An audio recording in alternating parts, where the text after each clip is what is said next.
అసలు డిఎస్సిఏ నిర్వహించలేని వ్యక్తి నువ్వు డిఎస్సి గురించి మాట్లాడారు. నువ్వేం చెప్పావు 2019లో? నేను వస్తే అసలు మెగా డిఎస్సి ఏంటని క్వశ్చన్ చేశారు.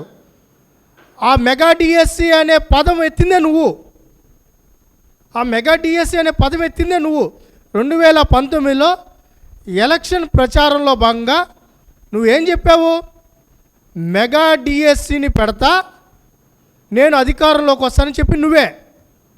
తర్వాత నువ్వేం చేసావు? 22లో నీ విద్యాశాఖ మంత్రి అసెంబ్లీ సాక్షి ఏం చెప్పాడు?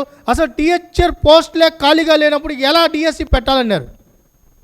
సరే, విద్యా సంఘాలు ధర్నాలు చేశారు, నిరసనలు వ్యక్తం చేశారు. నువ్వేదైతే చెప్పావో ఆ టైంలో జరిగాయి. నిరసనలు వ్యక్తం చేసి ధర్నాలు చేస్తే ఎలక్షన్లో యువత ఓటేయరనే ఉద్దేశంతో నువ్వేం చేశావు? 2 నెలలు ఉండగా, ఎలక్షన్కి 2 నెలలు ఉండగా ఒక దగా డిఎస్సిని తీసుకొని వచ్చావు.